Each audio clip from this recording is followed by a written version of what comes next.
तो ऑफिशियली हम लोग हमारा फर्स्ट जो टॉपिक है उसको स्टार्ट करें। फर्स्ट टॉपिक आपके सामने है, क्या नाम है इसका? Basic concepts of chemistry. Now first things first, let's understand this. Basic concepts of chemistry नाम के आपके दो चैप्टर्स हैं आपके टेक्स्ट बुक में। एक है बेसिक कॉन्सेप्ट्स ऑफ केमिस्ट्री, ये वाला। तो ये जो है ना, ये आपके इनऑर्गेनिक और फिजिकल के काफी सारे कॉन्सेप्ट्स को कवर करेगा, मेनली आपके फिजिकल के एक्चुअली, ठीक है।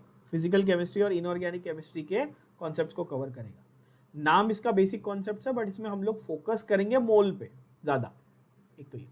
दूसरा, ऐसा सेम चैप्टर आपका आगे भी आएगा, basic principles of organic chemistry, तो वो सिर्फ ऑर्गेनिक के लिए डेडिकेटेड होगा, ठीक है। तो वो दोनों चैप्टर की हेडिंग में आप लोग कंफ्यूज मत होना। अच्छा, बिफोर यू आस्क, एनसीईआरटी की टेक्स्ट बुक में भी सेम चैप्टर और सेम हेडिंग है, सेम टू सेम हेडिंग और सेम टू सेम चैप्टर है, ठीक है ना। तो उसमें कंफ्यूज होने की जरूरत नहीं है, ध्यान से सुन लेना, समझ लेना बच्चों, ठीक है। तो जरा सबसे पहले बात करते हैं कि exactly what are we going to study here. Chemistry क्या है? हम लोग केमिस्ट्री पढ़ रहे हैं। It is the study of matter, its physical and chemical properties and the physical and chemical changes it undergoes under different conditions. ये क्या है? ये है डेफिनेशन ऑफ केमिस्ट्री। मार्क करके रखो, ये इसको पूरा मार्क करो और वहां पर लिखो डेफिनेशन ऑफ केमिस्ट्री। अच्छा, और एक चीज मैं पूरा वर्ड लिख देता हूँ। I know there are some of you who write definition की स्पेलिंग भी आप लोग गलत लिखते हो। मैंने देखा है बहुत बच्चे डेफिनेशन लिखते हैं, पूरा देश बना दिया उसको। अरे डेफिनेशन है, डेफिनेशन नहीं है। काउंटी जैसा काम नहीं करना है, definition. Okay, this is the definition of the word chemistry. ध्यान से सुनना, ओके। मार्क किया सबने? Yes, define. सिंपल सी चीज है, क्या है यहाँ पर? Physical and chemical properties. अब यहाँ पे फंडा क्या है? हम लोग कैसे डिफरेंशिएट करेंगे कि सब्सटेंस या मैटर की फिजिकल प्रॉपर्टी कौन सी है और केमिकल प्रॉपर्टी कौन सी है? कुछ एग्जांपल्स लेते हैं हम लोग, ठीक है। तो हम लोग मैटर की अगर बात करें, प्रॉपर्टीज ऑफ मैटर की अगर हम बात करें, तो मेनली आप उसको ब्रॉडली क्लासिफाई करते हो इनटू टू वेराइटीज, एक फिजिकल और एक केमिकल, बराबर है। इनमें फर्क क्या है? फिजिकल और केमिकल में डिफरेंस क्या है? यहां पर केमिकल कॉम्पोजिशन में कोई चेंज नहीं होगा। फिजिकल में क्या होता है कि केमिकल कॉम्पोजिशन में कोई चेंज नहीं होगा, यानी कि एक रिएक्टेंट से प्रोडक्ट बनने का कोई स्कोप नहीं है, कोई केमिकल रिएक्शन नहीं हो रहा। तो क्या चेंज हो रहा है मेनली? यहां पर क्या चेंज हो रहा है, कोई बता सकता है? यहां पर मेनली क्या चेंज होगा? यहां पर मेनली स्टेट चेंज होगा। क्या चेंज होगा बच्चों? फिजिकल प्रोसेस कब बोलेंगे? मेनली जब स्टेट चेंज होगा, यानी सॉलिड, लिक्विड, गैस, है ना, जब स्टेट की बात करेंगे, ठीक है। और जब हम लोग केमिकल प्रोसेस की बात करें तो उसकी कॉम्पोजिशन ही बदल जाएगी। उसकी क्या बदल जाएगी? या तो कॉम्पोजिशन बदल जाएगी या फिर एटलीस्ट उसकी कॉन्सेंट्रेशन तो डेफिनेटली बदलेगी। कॉम्पोजिशन या तो कॉन्सेंट्रेशन डेफिनेटली बदलेगी, या दोनों भी बदल सकती है। या तो कॉम्पोजिशन बदल सकती है या कॉन्सेंट्रेशन बदल सकती है, या बोथ, ठीक है। कॉन्सेंट्रेशन क्या होती है मैंने पिछली बार बताया था, अमाउंट। जो अमाउंट होता है सब्सटेंस का, वही हम लोग कॉन्सेंट्रेशन के हिसाब से चेक करते हैं, है ना। तो फिजिकल और केमिकल, ये वर्ड्स जो यहाँ पर लिखे हुए हैं, इनका मीनिंग आपको समझना है। पहले आपको ये समझ में आ गया। दूसरी बारे में बात करें कि अगर हम लोग केमिस्ट्री का स्कोप देखते हैं कि हम लोग क्या क्या पढ़ सकते हैं केमिस्ट्री में ना, स्कोप ऑफ केमिस्ट्री, तो that is example air, food, fluid, clothing, transportation, fuel, बहुत कुछ। यानी कि हमारे आसपास बहुत सारी ऐसी चीज़ें हैं जो सेंट्रल साइंस में आता है ना, केमिस्ट्री। तो जैसे कि आप बायोलॉजिकली देखो कि आप क्या खाना खा रहे हो, उसमें भी केमिकल्स हैं। आप जिस हवा में सांस ले रहे हो उसमें भी केमिकल्स हैं। आप जो क्लोथ्स पहन रहे हो, जैसे हम कॉटन के या नायलॉन के या पॉलिएस्टर के कपड़े पहनते हैं, उसमें भी केमिकल्स हैं। जो फ्यूल से हमारी गाड़ी चलती है, पेट्रोल, डीजल, केरोसिन, जो भी चीज़ें हैं, वो भी केमिकल्स हैं। या जो दवाइयाँ आप खाते हो, आजकल कोविड में वैक्सीन बन रहा है या दवाइयाँ बन रही है, ड्रग्स बन, वो क्या है? वो सारे केमिकल्स हैं। तो इन सब का बेसिस हमारा क्या है? केमिस्ट्री है ना। काफ़ी सिंपल तरीके से आप ये बात समझ सकते हो। यस, अगर किसी बच्चे को कोई डाउट आ रहा है तो feel free to ask. Okay, nature जो है, नेचर ऑफ केमिस्ट्री, ये क्या क्या है? देखो, ये सारी चीज़ें मैं आपको फंडामेंटल्स में वैसे ओवरऑल ब्रॉडली बता चुका हूँ, बट अब हम लोग वर्ड बाय वर्ड जा रहे हैं, एक एक चीज़ को समझ रहे हैं। ध्यान से सुनो। केमिस्ट्री के मेजरली 5 कैटेगरीज है। तो आप बोलोगे सर आपने तो हमको 3 बताई थी, ऑर्गेनिक, इनऑर्गेनिक और फिजिकल, है ना। कुछ आज प्रैक्टिकल एप्लीकेशंस के हिसाब से भी उसको हम लोग देखेंगे, है ना। कौन से देखना, which are the 5 branches of chemistry. Now I am marking this with a separate colour, why, because आप ध्यान से ये चीज देखना, कोई नॉर्मल इंपॉर्टेंट लाइन है उसको मैं येलो से मार्क कर रहा हूँ, कोई बहुत ज्यादा इंपॉर्टेंट है या डायरेक्ट एमसीक्यू में आई हुई है पहले या आने के चांसेस है, तो उसको मैं अलग कलर से मार्क करूंगा, सो दैट पढ़ते वक्त आपको पता है कि इसके ऊपर और ज्यादा फोकस करना है। This is the good way to study, right. चलो, organic, inorganic, physical, biochemistry and analytical chemistry. Organic, inorganic, physical तो आपको पता ही है। बायोकेमिस्ट्री के नाम पे टू बी ऑनेस्ट आपके एंटायर 11-12 के सिलेबस में मिला के एक ही चैप्टर है, that is biomolecules, only one. और एनालिटिकल केमिस्ट्री बेसिकली आपके प्रैक्टिकल्स में जो आप काम आती है आपको, where you use chemical reactions in the laboratory to do various types of analysis. ठीक है, कि सपोज आपको कोई एक सॉल्ट दिया, कोई एक केमिकल दिया, उसकी कॉम्पोजिशन क्या है, उसमें कौन से आयोन्स हैं, कौन सा मटेरियल प्रेजेंट है, उसकी प्रॉपर्टीज क्या है, मेटल्स है कि नॉन मेटल्स है, वगैरह वगैरह। तो वो जब आप एनालिसिस करते हो तो वो प्रैक्टिकल यानी कि एनालिटिकल केमिस्ट्री में आता है। क्या ये बात सबको क्लियर है? ये एमसीक्यू में किस तरह पूछा जाएगा, आपको पूछा जाएगा which of the following is not one of the branches of chemistry. तो ये 5 में से कोई भी 3 ऑप्शन रहेंगे और चौथा वाला रॉन्ग रहेगा, है ना। तो जैसे ऑर्गेनिक, इनऑर्गेनिक, फिजिकल और फार्मास्यूटिकल ऐसा कुछ दे दिया हो, तो आपको पता है कि अच्छा which of the following is incorrect या नॉट अ ब्रांच, तो आप इसमें से इंपॉर्टेंट मार्क कर सकते हो। इस तरह से आपको डेवलप करना है कि आपको एंट्रेंस एग्जाम के पॉइंट ऑफ व्यू से ये क्वेश्चंस किस तरह से आएंगे। आई होप ये क्लियर है। Now let's understand each type. जो हम लोगों ने यहाँ पे नाम देखे, let's try and understand each type. Okay, first of all organic chemistry, ये क्या है? This is the study of compounds of carbon. I'm just giving you the simple marking, simple important words you have to mark. ठीक है, और एक चीज याद रखना बच्चों, जब आप ये मार्क कर रहे हो तो इसको रट्टा नहीं मारना है, कुछ भी रटना नहीं है सर। सब चीजें मैं word by word, line by line जा जाके समझाऊंगा आपको मार्क कर लेना है और उसको रीड करके अपने दिमाग में असिमिलेट करना है। ठीक है बच्चों, रटना नहीं है, प्लीज अंडरस्टैंड दिस। हम यहाँ पे रट्टा मारने नहीं बैठे हैं, है ना। तो ऑर्गेनिक केमिस्ट्री में आप सिंपल 2 शब्द क्या याद रखेंगे, एक है भाई स्टडी ऑफ, दूसरा है कंपाउंड्स ऑफ कार्बन, मतलब कार्बन कंपाउंड। सिर्फ ऑर्गेनिक मतलब कार्बन कंपाउंड, सिंपल। इनऑर्गेनिक क्या है? तो कार्बन छोड़ के बाकी कुछ रहेगा, तो सीधी बात है, study of substances which are not organic. यानी कि अच्छा, पुराने जमाने में ऑर्गेनिक किसको कहा जाता था? उन चीजों को जो लिविंग ऑर्गेनिज्म से आती है, यानी कि प्लांट या एनिमल या माइक्रोबियल सोर्सेज से जो आती है ना, उनको ऑर्गेनिक कहा जाता था, बिकॉज वो लिविंग ऑर्गेनिज्म से आई। अब ये बायो स्टूडेंट्स बहुत ध्यान से सुनना ये वाला पार्ट। व्हेन आई से लिविंग ऑर्गेनिज्म, हमने लिविंग वर्ल्ड चैप्टर पढ़ा ना बायोलॉजी में, उसमें पहला मैंने क्या सिखाया आपको? ऑर्गेनिज्म, ऑर्गेनाइजेशन, है ना, सेल से लेके ऑर्गेनिज्म तक सिखाया ना। तो वहां पर ऑर्गेनिज्म मतलब लिविंग, और वहां से वर्ड आया ऑर्गेनिक। तो पुराने जमाने में they used to believe, in the olden times they used to believe that organic का मतलब the things, the chemicals that come from living organisms. Obviously later this theory was disproved. जरूरी नहीं है कि ऑर्गेनिक प्रोडक्ट सिर्फ organism से ही आए, laboratory में भी बन सकते हैं ऑब्वियसली, पर वो नाम रह गया, समझ रहे हो? वो नाम जो था ना ऑर्गेनिक केमिस्ट्री, वो नाम जिंदगी भर के लिए रह गया। Okay, try and understand that. Next आता है हमारा फिजिकल केमिस्ट्री। फिजिकल केमिस्ट्री क्या है? It's the study of principles underlying chemistry. तो बोलोगे सर ये थोड़ा सा वेग है, प्रिंसिपल्स अंडरलाइंग केमिस्ट्री मतलब? सिंपल भाषा में बोले तो आप लॉज पढ़ते हो ना, किसी भी साइंस के लॉज होते हैं ना, जैसे फिजिक्स में आप लोग न्यूटन्स लॉज पढ़ते हो मोशन के लिए, लूज मोशन के लिए नहीं रहेगा, दो मोशन मतलब मूवमेंट ऑफ द ऑब्जेक्ट। हाँ ठीक है, तो मोशन के लिए आप लोग पढ़ते हो न्यूटन्स लॉज, तो वो मेजर लॉज हो गए इंपॉर्टेंट फिजिक्स के, है कि नहीं, या ग्रेविटेशन के बारे में पढ़ते हो वगैरह वगैरह, Kepler's laws and all. So same भाई यहाँ पर अगर हम लोग लॉज की अगर स्टडी की बात करें तो वो आ जाता है फिजिकल केमिस्ट्री। जैसे कि ये चैप्टर है, ये हमारा मेनली लॉज से ही डील करेगा, है ना, तो ये हमारा फिजिकल केमिस्ट्री का पार्ट बन जाता है। ओके, ऑल्सो इसमें हम लोग प्रॉपर्टीज ऑफ मैटर को भी स्टडी करते हैं, एटम्स, मॉलिक्यूल्स, फंडामेंटल कॉन्सेप्ट्स। तो ये बेसिकली फ्रेमवर्क प्रोवाइड करता है। अब ये भी एक देखो बहुत इंपॉर्टेंट एमसीक्यू क्वेश्चन बन जाता है। Which branch of chemistry is the basic framework for all other branches? Organic, inorganic, physical या समझो analytical? Answer is physical chemistry. तो ये ऐसी छोटी छोटी लाइंस में से निकाल के एमसीक्यू बनाए जाते हैं। आप आई होप आप समझ पा रहे हो।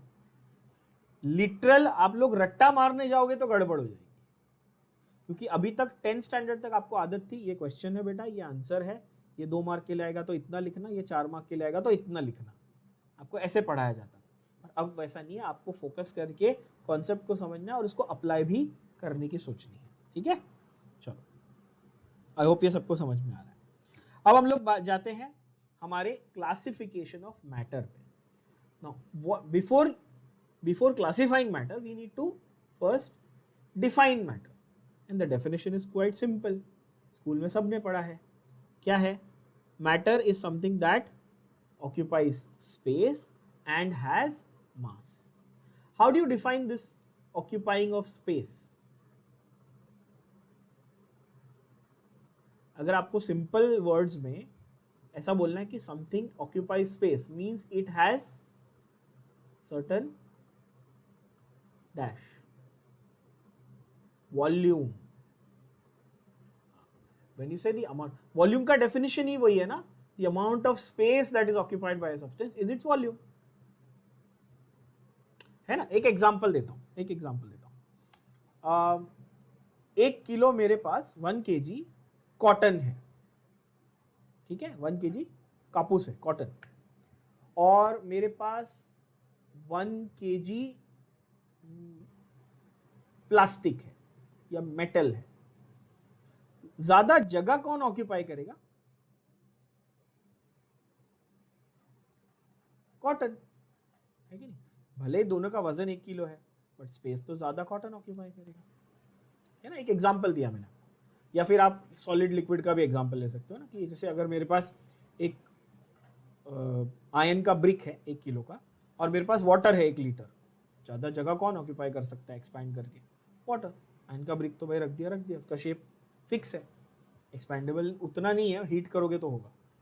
कहने का मतलब कि भाई वॉल्यूम अलग हो सकती है, भले मास सेम हो तो भी वॉल्यूम दो चीजों की अलग हो सकती है, दैट इज पॉसिबल। तो मास एंड व्हेन यू से ऑक्यूपाई स्पेस, आपकी सिंपल भाषा में अगर उसको कहना है आपको, तो आप कैसे कहोगे भाई? वॉल्यूम। सिंपल है ना, ऑक्यूपाई स्पेस इज वॉल्यूम। अच्छा, matter is further classified as per this idea. Matter is classified into pure substances and mixtures. तो ये जो यहां पर है, ये है क्लासिफिकेशन ऑफ मैटर। ऊपर लिख के रखो, क्लासिफिकेशन ऑफ मैटर। अब बच्चों एक और चीज आपको छोटी सी टिप दे रहा हूं, बहुत इंपॉर्टेंट, ध्यान से याद रखना, आगे बहुत काम आएगी। टेक्स्ट बुक में आपको पढ़ाते वक्त the things that I am marking and the things that I am writing with in the text book, you make sure that you mark it that way and you write it also that way, okay, so that while learning आपके पास सब कुछ एक page में है। I also have the option of adding a separate page and writing some notes. The separate page and the notes that I am writing, you can write that in your notebook. I hope that makes sense. समझ में आया?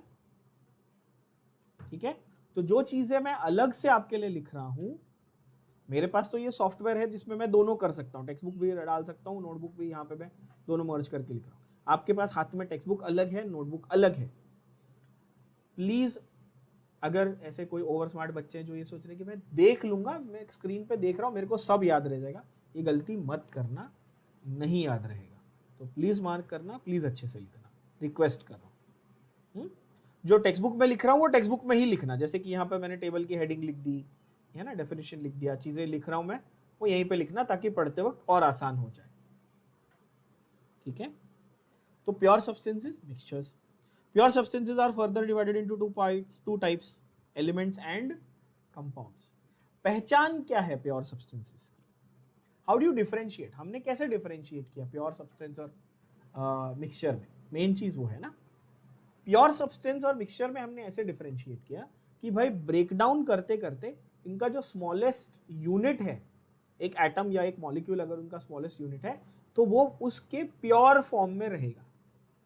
एक example ले लो, gold, मैंने आपको ऐसे मैंने पहले भी ये कहा था क्लास में, गोल्ड का आप एग्जांपल ले लो। गोल्ड का एक आपको ब्रिक मिला, उसको आप तोड़ते गए, छोटा छोटा छोटा छोटा पीसेस करते गए, लास्ट में at the end of the day you will and up with a single atom of gold, correct? अगर उस एटम को आप स्प्लिट करोगे तो गोल्ड की आइडेंटिटी रहेगी कि चली जाएगी? अब इलेक्ट्रॉन प्रोटॉन न्यूट्रॉन हो जाएंगे ना, वो तो गोल्ड की आइडेंटिटी तो चली गई। तो गोल्ड की आइडेंटिटी कौन से लेवल पे थी? एटम लेवल पे, वो प्योर था, है ना? लेकिन वही मैं आपको अलॉय देता, अलॉय समझते हो ना, दो मेटल्स का मिक्सचर, तो आप उसको जब ब्रेक करते तो दो अलग अलग चीजें मिल सकती थी, टू और मोर, तो वो मिक्सचर में आ गया। फर्क समझ में आया? The things that you can separate into two or more elements or two or more compounds, that is a mixture. और जो प्योर सब्सटेंस है वो क्या होगा? उसका जो बेसिक यूनिट आपको मिलेगा, एटम या मॉलिक्यूल, वो उसकी एक्चुअल आइडेंटिटी होगा। भाई गोल्ड का एटम है तो वो गोल्ड ही रहेगा, कार्बन का है तो कार्बन ही रहेगा, वाटर का मॉलिक्यूल है तो वो वाटर ही रहेगा। उसको जब स्प्लिट करने जाओगे तो फिर वो अब अलग हो गया, अब वो वाटर की आइडेंटिटी लॉस्ट होगी, हाइड्रोजन ऑक्सीजन अलग करने गए तो, है ना? समझ पा रहे हो? तो इस तरह से आपको देखना है। Then elements obviously are classified as metals, non metals and metalloids. Everybody knows this. What is the basic difference that you need to write down here? Compounds में जो smallest unit है वो molecules होता है ना? और elements में जो smallest unit है वो atoms या molecule दोनों भी हो सकते, कोई भी हो सकता है, depending on the element, है कि नहीं बच्चों? वो atom भी हो सकता है, वो molecule भी हो सकता है। बात समझ में आ रही है? जैसे कुछ एलिमेंट्स आप एटम्स के फॉर्म में लिखते हो, जैसे सोडियम, सोडियम को आप क्या लिखते हो? Na, खत्म हो गई बात। मैग्नीशियम को आप क्या लिखते हो? Mg, है ना? But how do you right hydrogen?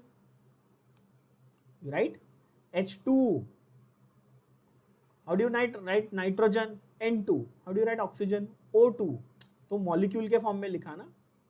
तो एलिमेंट्स में आप एटम्स या मॉलिक्यूल्स हो सकता है।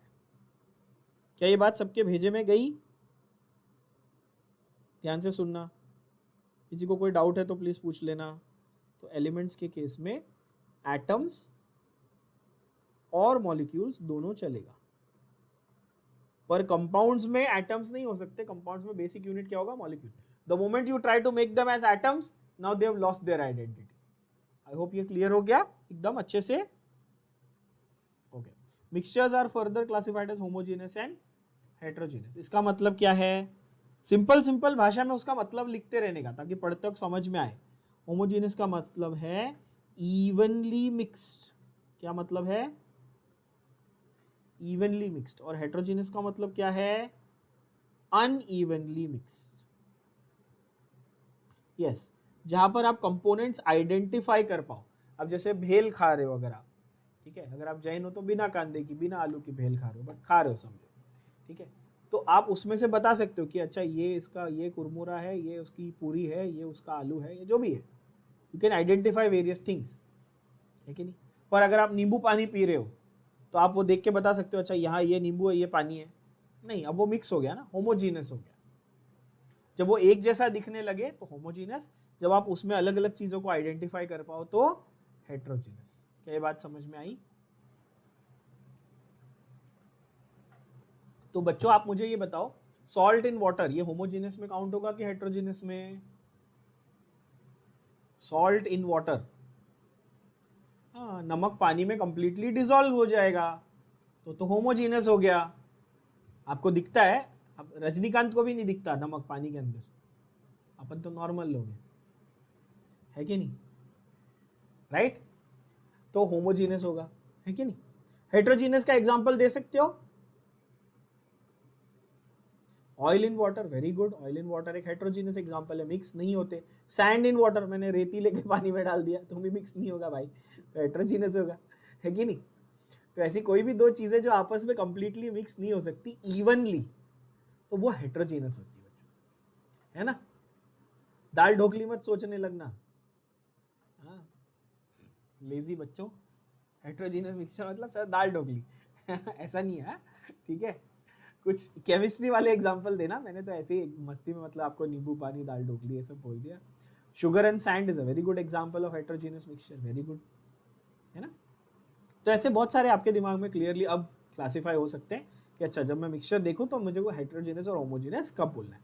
ये बहुत सिंपल सिंपल चीज़ें हैं बट बहुत बेसिक हैं, फिर भी मैं आपको एकदम वो बच्चों जैसा सिखा रहा हूँ ताकि आपको कोई भी डाउट मतलब इसमें नहीं रहना चाहिए आपके दिमाग में, काफ़ी क्लैरिटी रहनी चाहिए। हाँ, छोटी छोटी चीज़ें भी अपन सीख लेंगे। होमो और हेट्रो का मतलब तो पता ही है ना, खास करके बायो वालों के लिए अगेन बोल रहा हूँ, होमो हेट्रो वर्ड का मतलब पता होना चाहिए। होमो का मतलब सेम, हेट्रो का मतलब डिफरेंट या अदर। जैसे हमने बायो में ह्यूमंस को क्या बोला था, होमोसेपियंस। अच्छा आप लोग को ये भी समझेगा, कई बच्चे ये हमेशा पूछते हैं मुझे, सर आप केमिस्ट्री और बायोलॉजी दोनों कैसे पढ़ा सकते हो। आपको ये रियलाइज हो रहा होगा कि दोनों का कनेक्शन बहुत ज़्यादा है, बहुत सारे वर्ड्स आपको पहले ही चैप्टर में समझ में आ रहे होगी कि कितना सारा ओवरलैपिंग है बच्चों। तो obviously I can help you there, ठीक है। चलो, तो प्योर सब्सटेंसेस वर्सेस मिक्सचर्स की बात करेंगे। बहुत इंपॉर्टेंट लाइन ये रही पहली line, again important MCQ point of view से। प्योर सब्सटेंसेस का जो केमिकल कॉम्पोजिशन है वो डेफिनेट केमिकल कॉम्पोजिशन है। प्योर सब्सटेंसेस का जो केमिकल कॉम्पोजिशन है वो कैसा है, वो डेफिनेट केमिकल कॉम्पोजिशन है। इसका मीनिंग क्या है जरा समझते हैं। मुझे ये बताओ कि आप इंडिया में पानी पी रहे हो तो उसका मॉलिक्यूलर फॉर्मूला क्या है। आप बोलोगे सर ये तो स्टूपिड, हाँ ये तो स्टूपिड क्वेश्चन पूछा आपने, ऑब्वियसली H2O है। और अमेरिका में कोई पानी पी रहा है उसका मॉलिक्यूलर फॉर्मूला क्या है, H2O। और एंटार्क्टिका में कोई पानी पी रहा है वो भी H2O ही पी रहा है। इसका कहने का मतलब क्या हुआ कि भाई no matter what the source, नदी का पानी भी H2O, समुद्र का पानी भी, सी का पानी भी H2O, नल का BMC का गंदा पानी भी H2O, ठीक है। तो इसका कहने का मतलब ये है कि the composition is definite, it's fixed. 2 hydrogen 1 oxygen, ये फिक्स है बॉस, है कि नहीं, सही बोल रहा हूं ना। लेकिन जैसे मैंने आपको एग्जांपल दिया कि आप जैसे ऑयल एंड वाटर तो फिक्स है क्या, भाई तू 1 ग्लास पानी में 2 चम्मच ऑयल डाल, मैं 5 चम्मच डालूंगा। मिक्सचर तो कुछ भी हो सकता है, भेल तुम तीखा खाओ, तुम तीखा चटनी ज़्यादा डालो, मैं मीठा चटनी ज़्यादा डालो, मिक्सचर कुछ भी बन सकता है। तो मिक्सचर की और प्योर सब्सटेंस की जो पहचान है, जो आइडेंटिटी है, वो क्या है, that pure substance will have definite composition. याद रखना ये, pure substance will always have definite composition, है ना। और डेफिनेट वर्ड को फिर से ध्यान से देखना, I have seen so many children so disappointing, they right definite, है ना। आप में से भी कुछ होंगे ना अभी फिलहाल शर्मा रहे होंगे देख देख के, बट प्लीज याद रखना डेफिनेट होता है, डेफिनेट नहीं होता है। गैंग्स ऑफ वासीपुर नहीं चल रही यहाँ पे, ठीक है। सो डेफिनेट केमिकल कॉम्पोजिशन होता है किसका, प्योर सब्सटेंसेस का। They have the same properties regardless of their origin. ये जैसे मैंने अभी बताया कि भाई पानी तो H2O ही होता है, it will have the same property regardless of its origin. कहाँ से आया कोई फर्क नहीं पड़ता, पानी वही होगा। मिक्सचर्स में क्या होगा बच्चों, तो मिक्सचर्स में they will have no definite chemical composition and no definite properties. What are the examples of pure substances? Pure metal, distilled water, etc. Examples of mixtures अगर हम देखें, paint, concrete, both are examples of mixtures. अच्छा paint किससे बनता है ये ध्यान से देखना जरा, पेंट किस चीज से बनता है बच्चों। So paint is a mixture of oils, pigments and additives.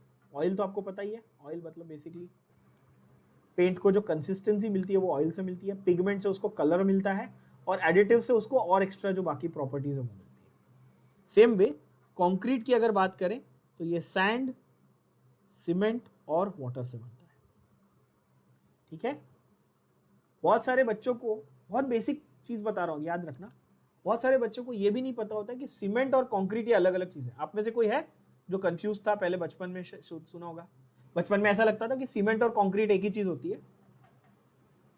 फर्क है, सीमेंट वो है जो आप बैग में खरीद के लाते हो दुकान से, आपके घर में कभी कंस्ट्रक्शन का या रिनोवेशन का काम हुआ होगा तो कभी देखा होगा आपने, जो वो लेके आते हैं ना सीमेंट खरीद के, वो एक बड़े थैले में, ठीक है, that is cement, the powder. When you mix that with sand, वो काली कलर की रेती लेके आते हैं, पता है, ब्लैक कलर की, ऐसे उसको उसको वो ये करते हैं, सीव से पास करते हैं, छानते हैं, फाइन पार्टिकल्स बनाते हैं. वो और सीमेंट लेकर जब मिक्स करते हैं तो जो मिक्सचर तैयार होता है वो कंक्रीट है, जिसको आप लोग आरसीसी भी कहते हो, रीइंफोर्स्ड सीमेंट कंक्रीट, बिल्डिंग्स वगैरह बनाने में यूज. तो अगेन सीमेंट और कंक्रीट ये दो अलग अलग वर्ड्स हैं, बेसिक नॉलेज जरूरी है, याद करो, याद रखो. चलो थोड़ा सा एक छोटा सा एक्सरसाइज करते हैं, आप देखो और बताना कि इनमें से कौन सी चीजें प्योर हैं और कौन सी चीजें मिक्सचर है. सी वाटर, सी वाटर क्या होगा, प्योर होगा कि मिक्सचर होगा बच्चों? ऑब्वियसली मिक्सचर होगा. किन दो चीजों का मिक्सचर होगा बता सकते हो?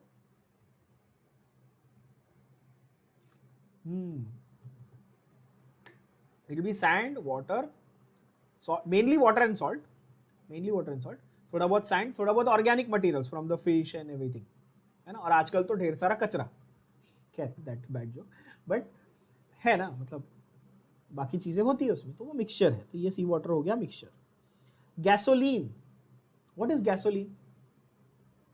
नाम सुना है सबने गैसोलीन का? Of course it's a fuel, but gasoline का नाम आपने कहाँ सुना है, मतलब किस कॉन्टेक्स्ट में सुना है? Petrol, very good. पेट्रोल का अगर आप फ्रैक्शनल डिस्टिलेशन करोगे तो क्या मिलता है बेटा?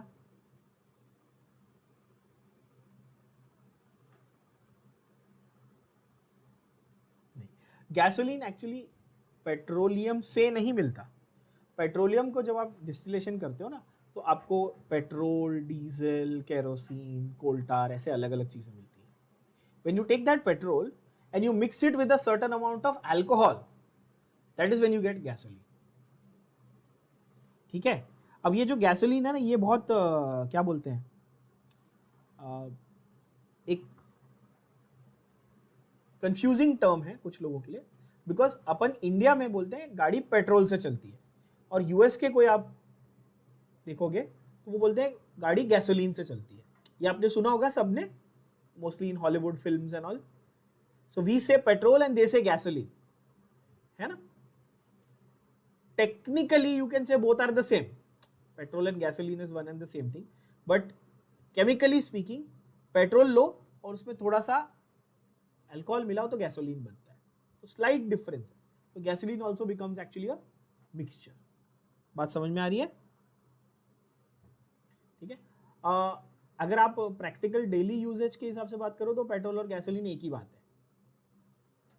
ठीक है, पेट्रोल और गैसोलीन एक ही बात है, आप ऐसा मान लो.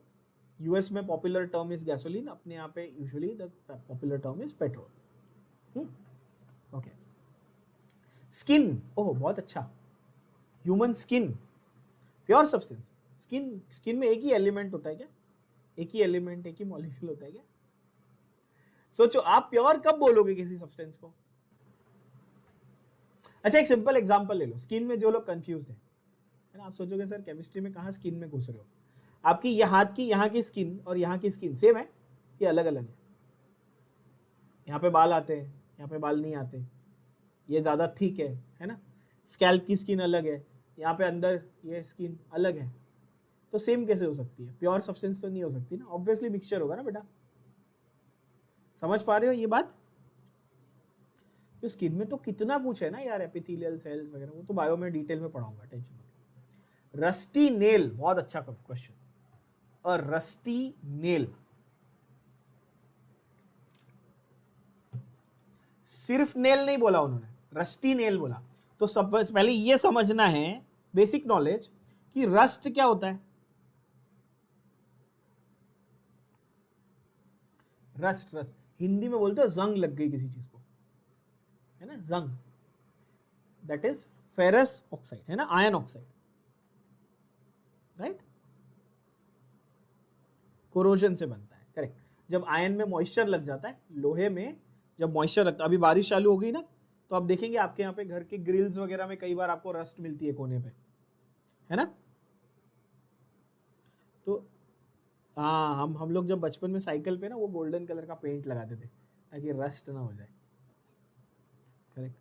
तो ये जो ऐसी छोटी छोटी चीज़ें हैं, ये जनरल नॉलेज आपको आनी चाहिए, ये मैं यहाँ पे लिखते जाऊँगा और आप भी अपने टेक्स्ट बुक में ऐड करते जाना, ताकि पढ़ते वक्त आपके लिए सिंपल हो जाए चीज़ें। ठीक है बच्चों? तो rust is basically iron oxide. तो रस्टी नेल बोला तो उस पे आयरन मेटल तो है प्लस आयरन ऑक्साइड भी है, again it becomes a mixture. क्या ये बात समझ में आ रही है आपको? Okay, rusty nail, page of the text book, of course mixture है ना। अब ये तो कैसा बकवास है ना, मतलब कि page of the text book, कैसे वो लोग कुछ भी डाला है वो लोग ने, ठीक है, but it makes you think, they put random things, but आप कभी कभी सोचने लगते हो page of the text book, भाई पेज किससे बना है ये बताओ? पेपर, पेपर किस सब्सटेंस से बनता है? पेज जो है वो बनता है सेल्यूलोज से। तो अगर मैं सिर्फ पेज, प्योर पेज की बात करूं, पेपर की बात करूं, वो सेल्यूलोज से बनता है। बट हर पेपर एक जैसा होता है क्या? उसमें कभी कलर डाला है, कभी थिक करने के लिए कुछ मटेरियल डाला है, कभी थिन करने के लिए कोई मटेरियल डाला है, कभी उसके ऊपर इंक पिगमेंट कुछ अलग डाला हुआ है कि नहीं? तो ये मिक्सचर होता है। पर अगर मैं आपसे ये पूछूं एक एज अ साइंस स्टूडेंट कि पेज या पेपर किस चीज से बना है, तो आप क्या बोलेंगे? तो you will say paper is made of a substance called cellulose. अब again bio point of view से आपको पता होना चाहिए भाई सेल्यूलोज क्या है। तो सेल्यूलोज एक तरह का कार्बोहाइड्रेट है। सेल्यूलोज एक क्या है? एक तरह का कार्बोहाइड्रेट है, ठीक है। वो प्लांट सोर्सेज से आपको मिलता है। जो वुड है ना, जो पेड़ की छाल हम बोलते हैं, pulp of the bark of the tree, और उसका जो पल्प बनता है, ठीक है, उसके अंदर होता है सेल्यूलोज। ठीक है बच्चों? तो जैसे ये टेबल है जिस पे बैठ के मैं अभी लिख रहा हूं, तो ये टेबल भी बेसिकली वुड है ना, तो ये टाइप का सेल्यूलोज का ही मटेरियल है। बस उसको अगर मैं इसको ग्राइंडर में डाल के पल्प बनाऊं तो मैं इससे पेपर बना सकता हूं। Are you getting that?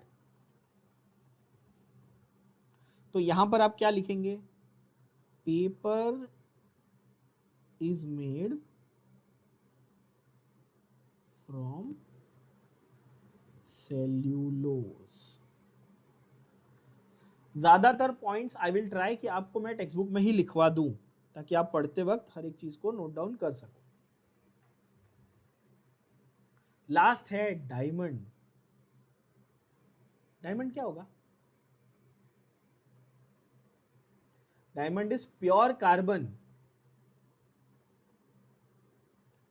Diamond is pure carbon, ठीक है। डायमंड एक्चुअली कार्बन एलिमेंट का ही एक फॉर्म है, एलिमेंट का फॉर्म है, एलिमेंट का फॉर्म है, तो यार प्योर हुआ ना? बोलो हाँ कि ना? है ना? डायमंड, डायमंड अपने आप में एक एलिमेंट है, कार्बन एक एलिमेंट का फॉर्म है, वो एक प्रकार है, एक टाइप है कार्बन का, तो इसीलिए वो प्योर हुआ। ठीक है। डायमंड के बारे में मैं आपको बहुत कुछ डिटेल में पढ़ाऊंगा कि अंदर का स्ट्रक्चर कैसे होता है, क्रिस्टल कैसे दिखते हैं, वगैरह वगैरह, बहुत कुछ आएगा आगे। Study diamond in detail. चलो, तो paper is made from cellulose, rust is iron oxide, ऐसी बहुत छोटी छोटी बेसिक बेसिक चीजें आपको यहाँ पे सीखने मिली। ठीक है ना?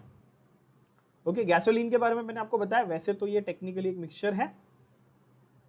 बहुत सारी बुक्स या इवन गूगल पे भी कई जगह पे आप पढ़ोगे तो आपको ऐसा मिलेगा कि गैसोलीन और पेट्रोल एक ही चीज है, दैट इज प्रैक्टिकली यूज और सेड। ठीक है ना?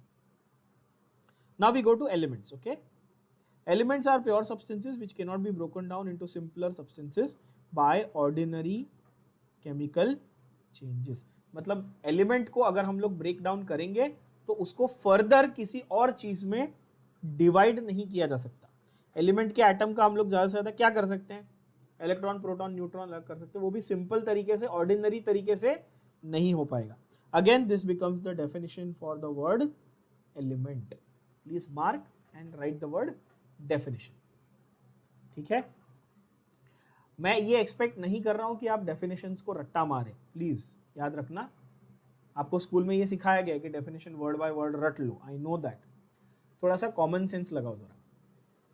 आपके जो क्लास 11 के टॉपिक्स हैं ये आपके बोर्ड्स में नहीं आने वाले, आंसर लिखने के लिए नहीं आने वाले। बोर्ड्स में कौन से टॉपिक्स आएंगे? 12th के। बात समझ रहे हो? 11th के टॉपिक्स आपको किस में आने वाले हैं? सिर्फ और सिर्फ MCQs में आने वाले, या कॉलेज की एग्जाम में आएंगे। ठीक है? तो कॉलेज के एग्जाम के लिए इतना रटने की जरूरत नहीं है, और MCQs के लिए भी रट्टा मारने से ज्यादा आपको कॉन्सेप्ट पे फोकस करना है कि नहीं? जब क्लास 12 अपन चालू करेंगे अगले साल, तब मैं आपको बताऊंगा कि कौन से डेफिनेशन बोर्ड्स में आने वाले वो लर्न करने। तो बेवकूफी करके डबल मेहनत मत करो अभी से, जितना बता रहा हूं उतना ही पढ़ो, गारंटीड से मार्क्स आएंगे। ठीक है बच्चों? ओके चलो, तो एलिमेंट्स क्या है? प्योर सब्सटेंसेस है, can not be broken down by ordinary changes, they are further classified as metals, non metals, metalloids, पता है अपने को। अब जरा मेटल्स की प्रॉपर्टीज क्या है वो देख लेते हैं। Metals have a lustre. What do we mean by lustre? सामने लिखा हुआ है। लस्टर का मतलब शाइनी अपीयरेंस। लस्टर का मतलब क्या है? Shiny appearance. एक ऐसा मेटल बताना जो बहुत पॉपुलरली आपको पता है कि हाँ ये अच्छा खासा शाइनी अपीयरेंस देता है। गोल्ड एंड सिल्वर, मेनली हम लोग उनको ऑर्नामेंटल मेटल्स बोलते हैं। ह्यूमन बींग्स की एक साइकोलॉजिकल नीड होती है हमारी, ह्यूमंस की मतलब इन जनरल सारे जानवरों की, इनफैक्ट कोई चमकती हुई चीज वगैरह देखते हैं ना अपन, तो अपन उसकी तरफ अट्रैक्ट होते हैं, है ना? तो सिल्वर और गोल्ड रखा है और सामने लोहा रखा है, आयन, तो आप आयन को नहीं उठाओगे, आप सिल्वर और गोल्ड को उठाओगे। क्यों? क्योंकि वो चमकता है, उसके अंदर लस्टर है, तो हमें लगता है कि वो ज़्यादा अट्रैक्टिव है, और इसीलिए उन चीज़ों को ऑर्नामेंट्स में यूज़ किया गया और उसकी प्राइस बढ़ी। और जो चीज़ें गरीब दिखती हैं, आयन, एल्यूमिनियम, उनकी प्राइस नहीं बढ़ी। ठीक है? तो ये हमारी इनहेरेंट साइकोलॉजी है। Because of this one property, chemical property कौन सी है? Metallic lustre. उसको लस्टर मत बोलना, टी नहीं, च लस्टर बोलते हैं। Okay? Second is they will be good conductors of heat and electricity. These are very basic things that you all have learnt in school. Bolo yes or no? Heat and electricity conduction. Why do they conduct heat and electricity? पहले ये बताओ।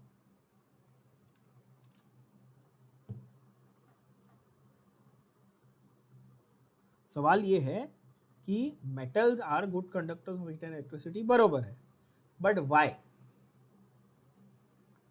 Yes, metals have free electrons. They have free electrons.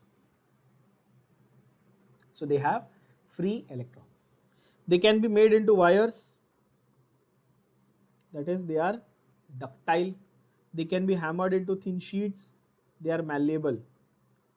Gold is highly malleable, silver is highly ductile. ये यहाँ पे लिख के रखना, gold is highly malleable.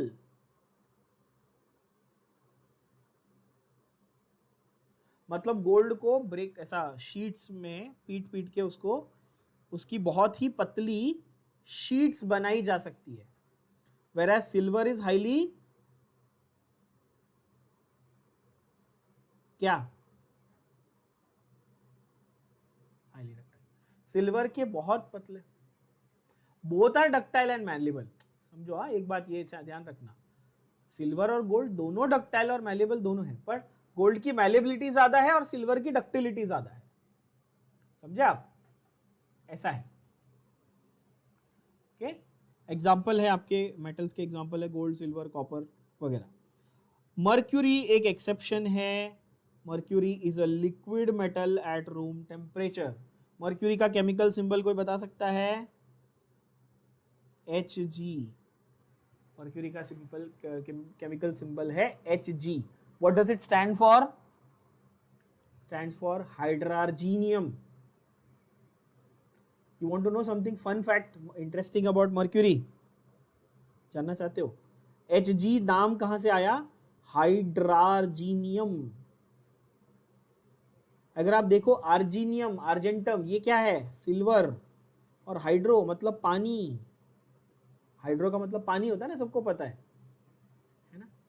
तो जब आप इमेजिन करो कितना इंटरेस्टिंग है ये साइंस। ओके, मैं चाहता हूं कि आप इंटरेस्ट डेवलप करो इन चीजों में, कि जब पहली बार किसी ने मर्क्यूरी ढूंढा और उसको पता नहीं था कि इसको क्या बोलना चाहिए, ठीक है, this is more than 100, 150, 150, 200 years ago, जो भी है। तो मर्क्यूरी जब ढूंढा किसी ने और पहली बार नाम देने गया, तो उसने सोचा यार ये दिखता तो सिल्वर जैसा है, लेकिन ये पानी मतलब फ्लो होता है सिल्वर जैसा, लिक्विड है। तो दोनों वर्ड्स को जोड़ा उसने, वाटर और आर्जेंटम, हाइड्रार्जीनियम नाम दे दिया मर्क्यूरी। तो अगर आपको नाम का लॉजिक पता है तो आपको उसकी प्रॉपर्टी याद रहेगी। अब आपको कोई पूछे मर्क्यूरी दिखता कैसा है, आपने जिंदगी में कभी देखा भी नहीं होगा ना, तो आप बोल पाओगे कि हाँ यार वो सिल्वर के कलर का होता है, उसमें लस्चर होता है, बहुत शाइन होती है और वो लिक्विड होता है। कैसे पता?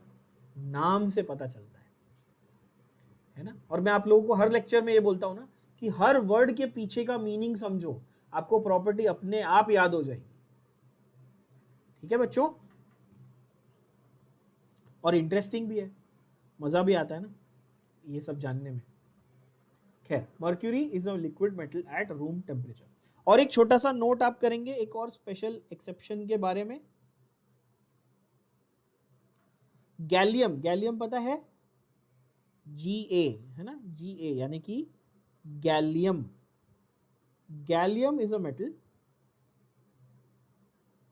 बहुत लोग इसको मेटलॉइड्स की कैटेगरी में भी रखते हैं। Gallium is a metal that melts at body temperature.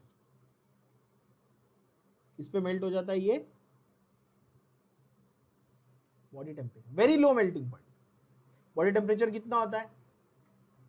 37 degree Celsius, ठीक है, 98.6 डिग्री फ़ारेनहाइट। तो गैलियम जो है ये खास एक मेटल होता है, ये बहुत लो मेल्टिंग पॉइंट वाला एक मेटल होता है जो फटाक से मेल्ट हो जाता है, मतलब इसको हाथ में ऐसे पकड़ो तो ये मेल्ट हो जाएगा।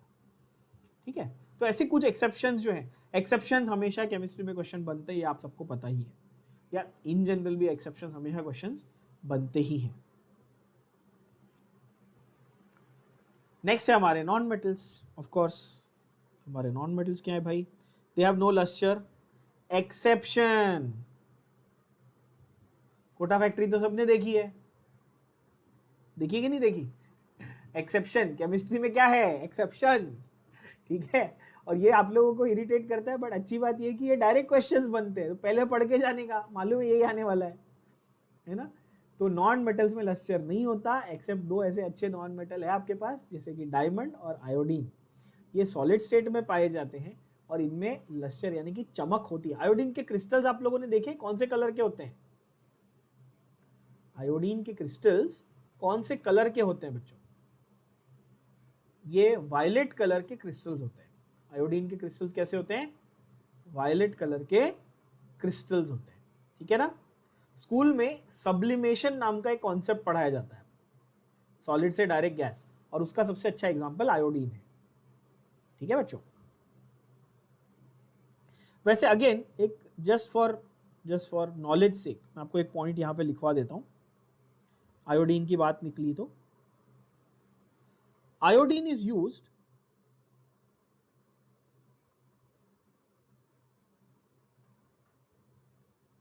As an antiseptic preparation. Antiseptic क्या होता है?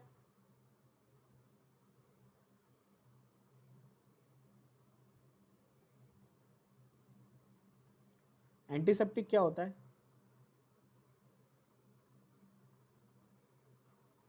एंटीसेप्टिक आप लोगों ने कौन से एंटीसेप्टिक का नाम सुना है बहुत फेमस मार्केट में? डेटॉल, सबने सुना है ना डेटॉल। घाव पे लगाते हैं अपन, स्किन पे लगाते हैं साफ करने के लिए, है ना, कभी चोट वोट लग जाती है ना। तो ये सब आप ये वाला आप सबने ना एक्चुअली देखा होगा, जब आप छोटे थे या कभी डॉक्टर के पास गए, चोट वोट लग गई, गिर गए हो, कभी ऐसे हुआ है ना, तो they clean the wound with iodine containing mixture which is violet bluish in colour. याद करना, कभी बचपन का याद आ रहा होगा या किसी का देखा जरूर होगा ऐसे, तो टिंक्चर ऑफ आयोडीन यूज होता है। ठीक है ना। तो आयोडीन ये भी अच्छा, ये सारे क्वेश्चन केमिस्ट्री में कई बार पूछे जाते हैं कि which property of iodine is important, so it's antiseptic property, है ना, क्या नाम से यूज होता है, टिंक्चर ऑफ आयोडीन नाम से यूज होता है। ये आगे के चैप्टर्स में अपने को आने वाला है, बट मैं आपको साथ साथ लिखवाते जाऊंगा ताकि रिविजन होता रहे। ठीक है, तो अभी से मालूम है तो आगे के चैप्टर में जब पढ़ोगे तो रिवाइज हो जाएगा। ठीक है बच्चों। तो they don't have any luster except diamond and iodine, of course. They are poor conductors of heat and electricity, of course, but exception is graphite. What is graphite? What is graphite? ठीक है, तो ये भी important point है, देखो note करना।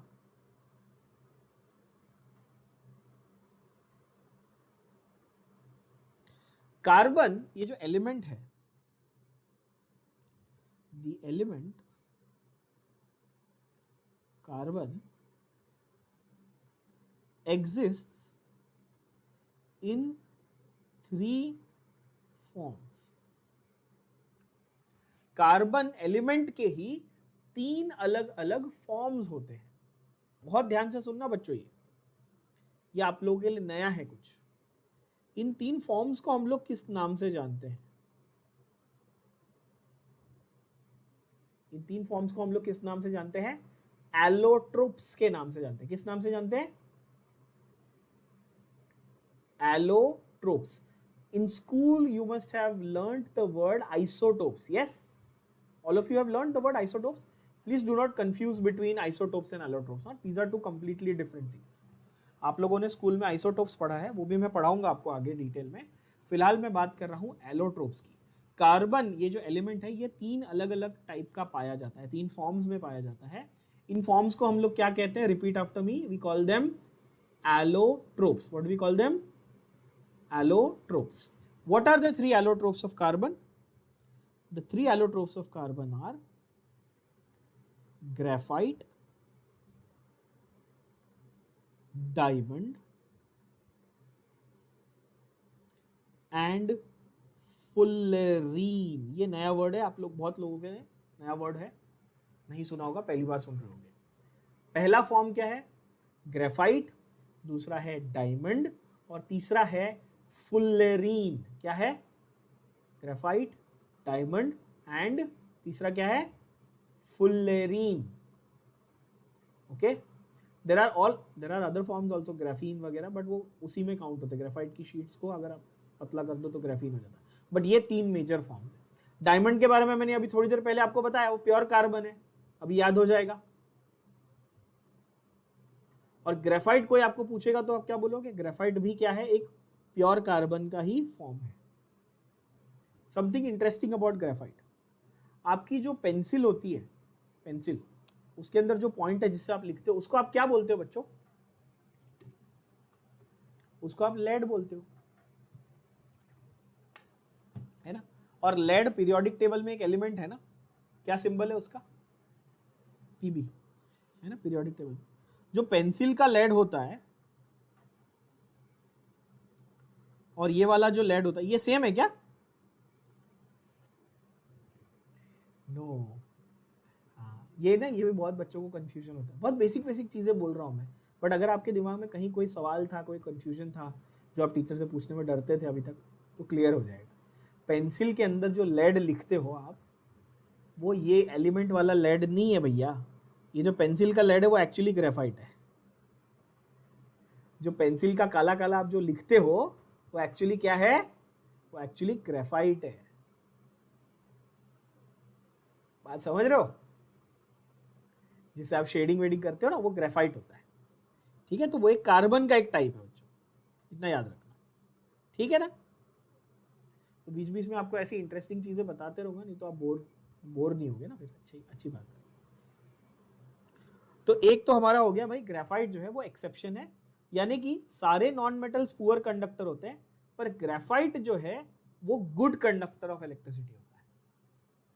ठीक है, ऑब्वियसली, क्योंकि उसके पास भी फ्री इलेक्ट्रॉन्स होते हैं। तीसरा जो है फंडा, वो है कि भाई ये नॉन मेटल्स जो होते हैं ये ब्रिटल होते हैं। कैसे होते हैं? ये ब्रिटल होते हैं। नॉन मेटल्स कैसे होते हैं बच्चों? Brittle. What do you mean by brittle? Easily breakable. Very good. जो आसानी से ब्रेक हो जाए,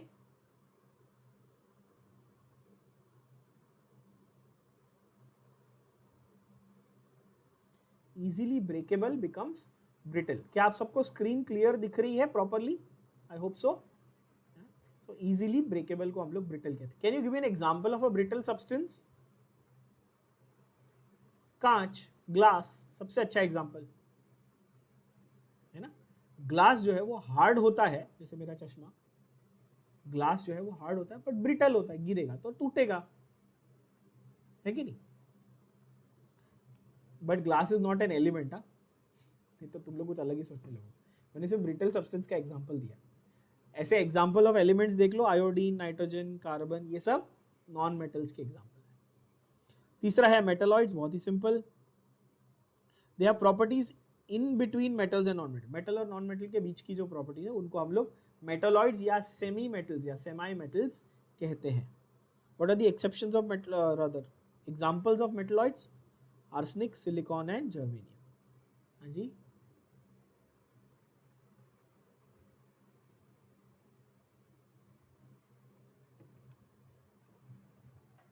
correct. So they include, they are in between metals and non metals, मतलब उनमें मेटल्स की भी कुछ प्रॉपर्टीज है और नॉन मेटल्स की भी कुछ प्रॉपर्टीज है, दोनों की है ना? So that is why they are called metalloids. What do you mean by the word oid? बहुत काम का चीज बताने जा रहा हूं, ऑइड। ऑइड का मतलब होता है लाइक, तो मेटलॉइड, क्या समझ में आया? हाँ, तो ये बहुत बेसिक बेसिक चीजें हैं लैंग्वेज के बारे में जो आपको पकड़ना है। साइंस आसान लगेगा, जिन बच्चों को साइंस डिफिकल्ट लगता है ना, उनको रीडिंग से समझ में नहीं आता, लैंग्वेज सीख जाओगे तो रीडिंग से समझ में आने लगेगा। जैसे आपको मैं अगर बोलूं कि कोई चीज रोम्बॉइड है शेप में, तो आप क्या समझोगे? रोम्बस लाइक, अच्छा रोम्बस से सिमिलर है इसलिए रोम्बॉइड बोला सर। कोई स्फीरॉइड है तो स्फीयर के जैसी है, अब समझ में आ गया। अच्छा मेटलॉइड, तो इससे कितनी सारे वर्ड समझ में आ जाएंगे, लैंथेनॉइड, एक्टेनॉइड, आगे आएगा ना, केमिस्ट्री में ही पढ़ा है आपने, तो वो सारे वर्ड समझ में आने लगेंगे। ठीक है, बहुत इंपॉर्टेंट है ये। और ये सब चीजें आपको कहीं बुक में लिखी हुई नहीं मिलती, ये आपको रीड करते करते अपने आप समझ में आ जाती है कि अच्छा ऑइड का मतलब लाइक होता है। खैर मैंने अभी बता दिया तो आगे से याद रखो। कंपाउंड्स को डिफाइन कैसे करते हैं? तो ये हमारे एलिमेंट्स हो गए, तीन टाइप्स कौन से हो गए बताओ फिर से? Metals, non metals and metalloids, है ना? एक्सेप्शंस के ऊपर बहुत फोकस करना। मेटल्स में एक्सेप्शन है, गैलियम है और मर्क्यूरी है। गैलियम लो मेल्टिंग पॉइंट वाला है, मर्क्यूरी लिक्विड है, ठीक है। और नॉन मेटल्स में एक एक्सेप्शन था, ग्रेफाइट, जो अच्छा कंडक्टर भी था। ठीक है, बहुत इंपॉर्टेंट ये सब चीजें हैं। उसके बाद आते हैं कंपाउंड्स पे। कंपाउंड्स को डेफिनेशन मार्क करेंगे, they are pure substances which can be broken down into simpler substances by chemical changes. यानी कि कंपाउंड्स को उनके एलिमेंट्स के अंदर स्प्लिट किया जा सकता है बाय केमिकल प्रोसेसेस। जैसे वाटर मॉलिक्यूल है H2O, तो उसमें हाइड्रोजन को अलग और ऑक्सीजन को अलग करना पॉसिबल है। क्या ये बात भेजे में गई? यस, बहुत अच्छी। इन अ कंपाउंड 2 और 3 मोर एलिमेंट्स, ठीक है। कंपाउंड की मेन प्रॉपर्टी है फिक्स प्रोपोर्शन। कंपाउंड की सबसे मेन प्रॉपर्टी क्या है? फिक्स्ड प्रोपोर्शन कंपाउंड की मेन प्रॉपर्टी। ठीक है बच्चों, ओके। मेन डिफरेंस क्या है मिक्सचर और कंपाउंड में? मेन डिफरेंस क्या है ये जरा समझना। तो मिक्सचर जो है, मिक्सचर में be separated by physical methods. Mixture can be separated by physical method. Example देखो, ये वाला एक्सपेरिमेंट आपको स्कूल में वैसे कराया होगा।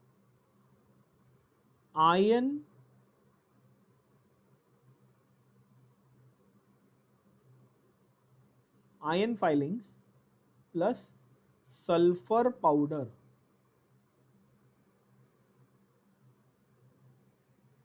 सल्फर का पाउडर लिया और उसमें आयन के फाइलिंग। फाइलिंग का मतलब क्या बच्चों? छोटे छोटे पार्टिकल्स एकदम, है ना? हाँ, जैसे इमेजिन करो जैसे आप चीज ग्रेट करते हो, कैसे घिसते हो, तो क्या जैसे बनते हैं ना वो बारीक सेव जैसे, वैसे आयन आयन को घिस के बनाए जाते हैं, फाइल करके बनाए जाते हैं, छोटे छोटे एकदम बारीक। तो आयन के फाइलिंग्स मैंने सल्फर के पाउडर में मिक्स कर दिए, तो अब दोनों को सेपरेट करना है, तो कैसे करेंगे? Very good, they can be separated by the magnet. तो उसमें क्या कुछ केमिकली कुछ चेंज हुआ? नहीं, फिजिकली मैग्नेट जो है वो आयन को अट्रैक्ट कर लेगा, सल्फर अलग आयन अलग। काफी आसान। या फिर अभी थोड़ी देर पहले आपने एक एग्जांपल दिया था बच्चों, आपने खुद ही दिया था कि शुगर प्लस सैंड ये हेट्रोजेनस मिक्सचर है, दिया था ना किसी ने एग्जांपल। उसको अलग करना है, कैसे करोगे? शुगर प्लस सैंड का मिक्सचर है, दोनों को अलग करना है, कैसे करोगे? पानी डाल दो, एग्जैक्टली शुगर डिजोल्व हो जाएगा, सैंड रह जाएगा, कितना इजी है ना, फिजिकल चेंज। तो मिक्सचर को अगर सेपरेट करना है तो फिजिकल चेंज इज इनफ और physical process is enough, but अगर कंपाउंड को चेंज करना है या अलग करना है तो केमिकल प्रोसेस लगेगा, है ना, बहुत इंपॉर्टेंट। नेक्स्ट एक लाइन बहुत ही ज्यादा इंपॉर्टेंट लाइन है एमसीक्यू पॉइंट ऑफ व्यू से, solutions are homogeneous mixtures. solutions are called as homogeneous mixtures and suspensions are heterogeneous mixtures। ध्यान से सुनना और समझना मैंने क्या बोला। सस्पेंशन आप लोग समझते हो, एक ऐसा मिक्सचर जिसमें जो सॉलिड के पार्टिकल्स है ना वो बॉटम पे रह जाए, कंप्लीटली मिक्स ना हो, और लिक्विड ऊपर ऊपर रह जाए, उसको हम लोग बोलते हैं सस्पेंशन। क्या बोलते हैं उसको? सस्पेंशन। अच्छा एग्जाम्पल इसका समझो सस्पेंशन का, आप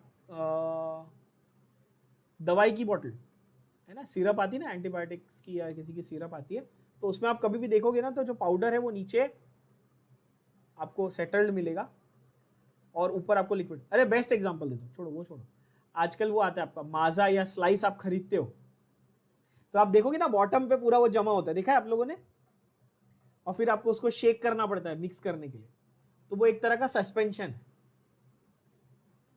है ना बच्चों। तो जहां पर सॉलिड कंप्लीटली डिसॉल्व ना हो वो सस्पेंशन हो गया, मतलब सस्पेंड हो गए वो ऐसे। और होमोजीनस है तो उसको सॉल्यूशन बोले। सॉल्यूशन और सस्पेंशन में बहुत फर्क है, ठीक है। ये छोटी छोटी इंपॉर्टेंट फंडामेंटल चीजें सीख रहे हो आप यहाँ। तो यहां तक हमको समझ में आ गया, अच्छा भाई प्योर सब्सटेंस क्या होते हैं, एलिमेंट्स क्या होते हैं, कंपाउंड्स क्या होते हैं, मिक्सचर्स क्या होते हैं। अच्छा तो यहाँ पर हमने सारे चीजें मतलब जो matter, compound, elements, metals, non metal सारे देख लिए। अब आते हैं हम लोग नेक्स्ट छोटे से एक सब टॉपिक पे जिसका नाम है स्टेट्स ऑफ मैटर। अच्छा स्टेट्स ऑफ मैटर नाम का पूरा एक चैप्टर है आपको डेडिकेटेड, तो हम लोग डिटेल में पढ़ने वाले हैं विद न्यूमेरिकल्स एंड फॉर्मूले and everything. But basic idea क्या है, सॉलिड, लिक्विड एंड गैस, है ना, solid, liquid, gas. How many states of matter do you know? 3, solid, liquid and gas.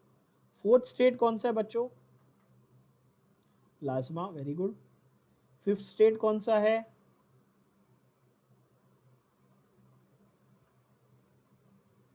बोस-आइंस्टाइन कॉन्डेंसेट्स, yes. ये सब मैं आपको एक्स्ट्रा आपकी जनरल नॉलेज के लिए लिखवा रहा हूं, वैसे इसके बारे में आपके सिलेबस में कोई भी एक शब्द भी लेना देना नहीं है, ना आपको कभी कोई पूछेगा, बट एक्स्ट्रा जनरल नॉलेज के लिए, इंटरेस्टिंग चीजों के लिए लिखवा रहा हूँ। How many states of matter are known? There are actually close to 20 known states of matter. There are 20 various states of matter, but 3 तो आपको बहुत बेसिक पता है, सॉलिड, लिक्विड, गैस, जो हम लोग पूरे 2 साल स्टडी करेंगे। आप कोई भी लेवल की पढ़ाई कर लो, जेई की बात कर लो, नीट की बात कर लो, सीईटी की बात कर लो, आपका ये आने वाला है सॉलिड, लिक्विड, गैस।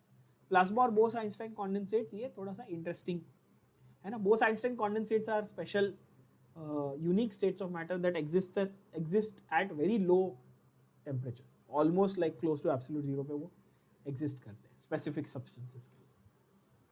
okay. वापिस आते हैं हम लोग तो gas, liquid and solid. Okay, solids को कैसे पहचाना जाता है?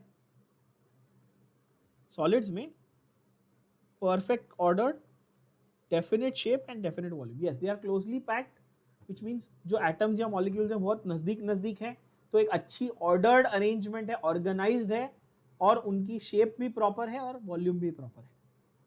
लिक्विड्स में क्या होता है?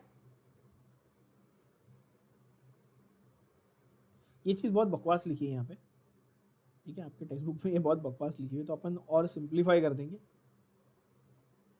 Let's simplify this. Solids have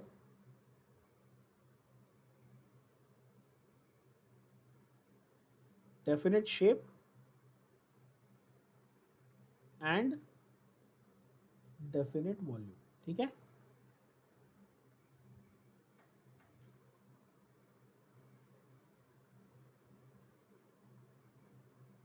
Liquids have no definite shape but definite volume, and gases have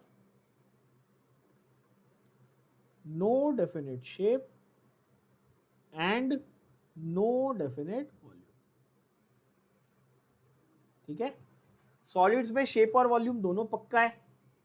liquids में शेप पक्का नहीं है, वॉल्यूम श्योर है कि भाई उतनी होती है. जैसे 1 लीटर पानी है तो वो 1 लीटर ही होगा, और उसको स्क्वायर कंटेनर में डालो, गोल कंटेनर में डालो, फ्लैट कंटेनर में डालो, शेप अलग हो जाएगा, वॉल्यूम तो 1 लीटर ही रहेगी ना.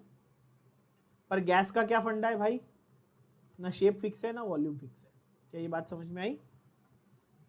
ये सिंप्लीफाइड वर्जन दिया मैंने आपको. ठीक है. टेक्स्ट बुक में थोड़ा सा अजीब तरीके से लिखा हुआ है तो उसको मार्क नहीं करेंगे, छोड़ दें. ठीक है. अपन एकदम सिंप्लीफाइड वर्जन.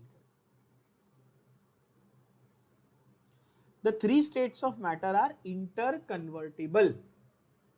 आप तीनों states of matter, solid और liquid और gas को एक दूसरे में इंटर कन्वर्ट कर सकते हो. सॉलिड को लिक्विड, लिक्विड को गैस, या उल्टा भी बना सकते हो. कैसे?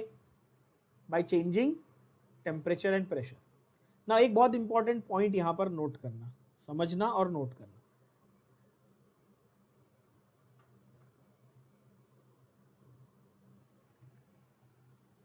वाटर नॉर्मली कौन से स्टेट में एग्जिस्ट करता है बच्चों? Water normally exists in liquid state. तो वाटर का नेचुरल स्टेट अगर मैं आपको पूछूं तो आप बोलोगे लिक्विड स्टेट, है ना. At 100 degree Celsius it becomes gas, है ना. At 0 degree Celsius it becomes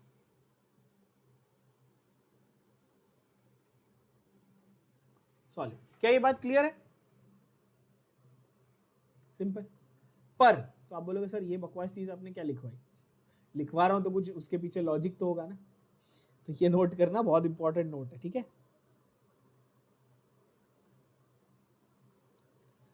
eight 0 degree Celsius water actually exists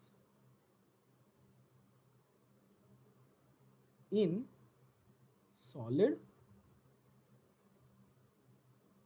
liquid and gas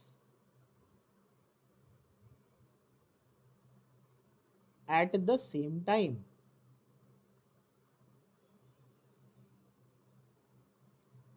This is called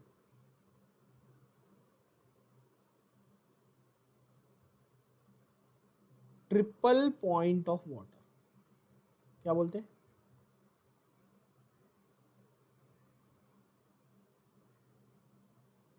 ठीक है. ये बहुत ही यूनिक चीज है, इसको नोट करके रखना बच्चों. ठीक है. मैं समझाऊंगा ये क्या होता है ट्रिपल पॉइंट ऑफ वाटर. अब आप सब ने ये नोटिस किया होगा कि जब आप बर्फ निकालते हो, फ्रीजर, आप अपने घर का फ्रीजर खोलते हो, जब खास करके अभी गर्मी का सीजन था, गए आइसक्रीम निकालने, फ्रीजर खोला तो उसमें से गैस बाहर आती है ना, वेपर ऐसे. या बर्फ जब आप रखते हो तो बर्फ में से वेपर आते कि नहीं, जबकि बर्फ तो सॉलिड होनी चाहिए, है कि नहीं. अच्छा, एट दैट 0 डिग्रीज ऑल्सो बर्फ के बाहर के जो लेयर है, बाहर की परत है, उसमें भी हल्का हल्का वाटर फॉर्मेशन जस्ट चालू हुआ है. मतलब वो है एट 0 डिग्रीज ओनली, उसमें से वेपर भी बाहर आ रहा है, उसमें से वाटर भी बनना चालू हुआ जस्ट एकदम. मतलब एकदम क्लोजली देखोगे तो नॉर्मली अपन ऐसे बोल देते हैं, अच्छा हाँ 0 पे सॉलिड, 100 पे गैस, जनरली लिक्विड, ऐसा अपन बोलते हैं. But now you think of it scientifically, और ये सब हमने देखा हुआ है, हम सब ने देखा है कि भाई उसमें से वेपर भी आ रहा है, उसमें ऊपर थोड़ा पानी भी है, और सॉलिड तो वो आइस है ही. Which means actually speaking at that temperature it's not only one state that exists, it's all 3 states existing at the same time. That is called triple point. Yes. ठीक है बच्चों, तो ट्रिपल पॉइंट में आपको detail में सिखाऊंगा, states of matter वगैरह जो चैप्टर है आगे उसमें आपको पढ़ाऊंगा मैं with the graph and everything कि किस तरह से ट्रिपल पॉइंट बनता है और क्यों अलग अलग स्टेट्स एग्जिस्ट करते हैं एक साथ। बट फिलहाल ये छोटी छोटी चीज़ें आप नोट डाउन करते रहना कि ये तीनों स्टेट्स ऑफ मैटर कैसे हैं, ये इंटर कन्वर्टिबल है, यानी कि टेम्परेचर और प्रेशर बदलने पर solid to liquid, liquid to gas या वाइस वर्सा। वाइस वर्सा का मतलब समझते हो ना, other way around, other way around, है ना, वैसे तो वैसे आप कर सकते हो। अगेन एक छोटा सा उन्होंने आपको एक्सरसाइज दिया है। एक्सरसाइज ये देखने से अपने को आइडिया आता है कि अपने को समझ में आ रहा है कि नहीं। Classify as element or compound. Mercuric oxide element or compound? Compound obviously. Helium gas element or compound? Element. Water compound. Table salt, what is table salt or common salt? Sodium chloride, है ना, it's a compound. Iodine element, mercury element, oxygen element, nitrogen. Clear? ठीक।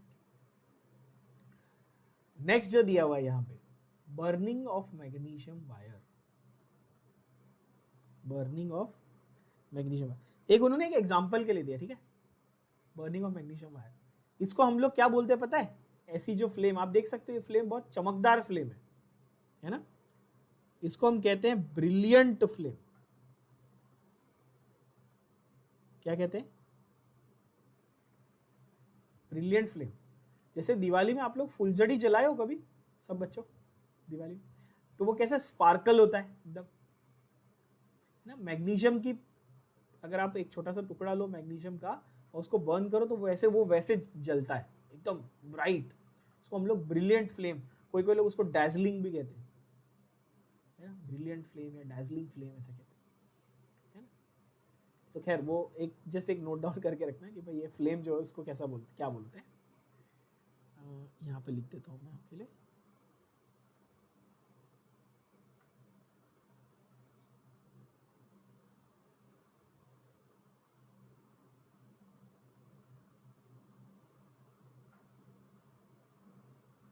ठीक है, तो ये brilliant flame हो गई। कुछ इंपॉर्टेंट प्रॉपर्टीज हैं मैटर की, उनके बारे में बात करते हैं। So physical and chemical properties होती है। मैटर की प्रॉपर्टीज को दो पार्ट्स में डिवाइड किया, physical and chemical.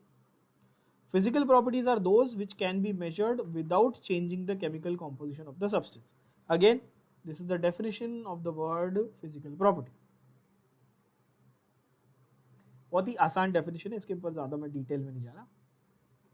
Chemical properties are those where substances undergo a chemical change and thereby exhibit a change in chemical composition. Again, this is the definition of chemical properties. Example, coal burning in air, magnesium burning in air, whatever, these are examples of chemical properties. ये बकवास है, ठीक है। How do you measure properties? This is important. How do you measure properties, है ना।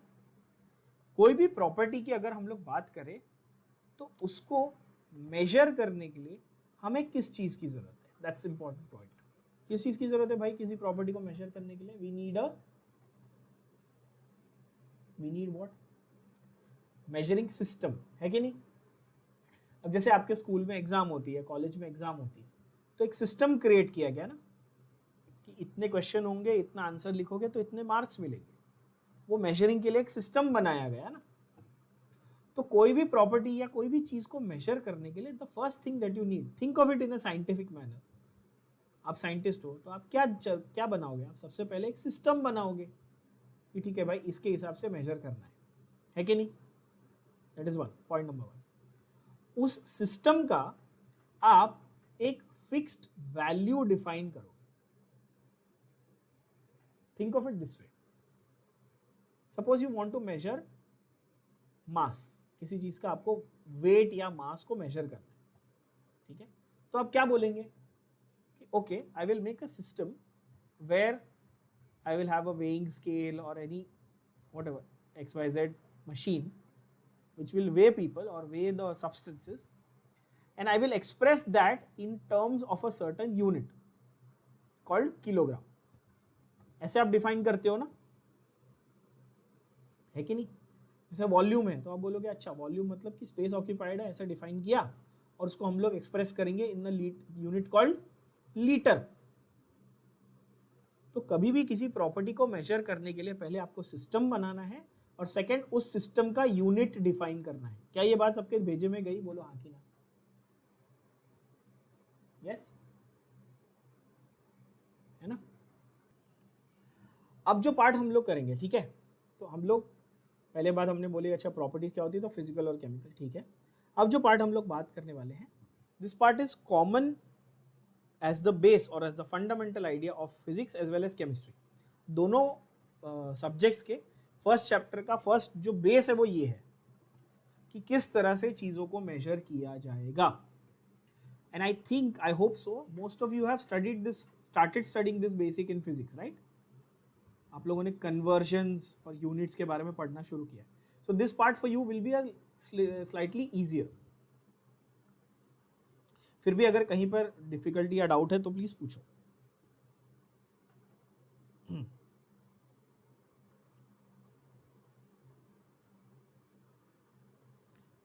The arbitrarily decided and universally accepted standards are called units. है ना? Arbitrarily decided and universally accepted standards are called units. जैसे मैंने आपको बताया कि किसी चीज़ की मेजरमेंट करने के लिए, किसी प्रॉपर्टी को मेजर करने के लिए हमने एक सिस्टम बनाया और उस सिस्टम के कुछ यूनिट्स बनाए. उस सिस्टम के कुछ यूनिट्स बनाए. फॉर एग्जाम्पल जैसे इन्होंने यहाँ पर बताया है कि भाई लेंथ है और लेंथ को मेजर करने के लिए मीटर एक यूनिट है. ठीक है. Now all over the world various units और various methods are used. Various methods are used. Some of the popular ones we will discuss. ठीक है, methods to use. Some of the popular ones we will discuss. एक है CGS, several systems. उसमें से पहला कौन सा है? CGS. दूसरा है FPS. तीसरा है MKS. CGS, FPS and MKS. Now note, तीनों में S जो है वो तो कॉमन है. S क्या है? सेकेंड, यानी कि मेजरमेंट ऑफ टाइम.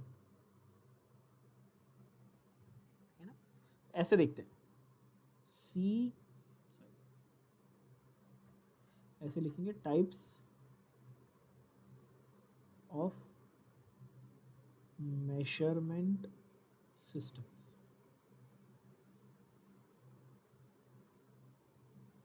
एक है CGS, एक है MKS, एक है FPS और एक है SI.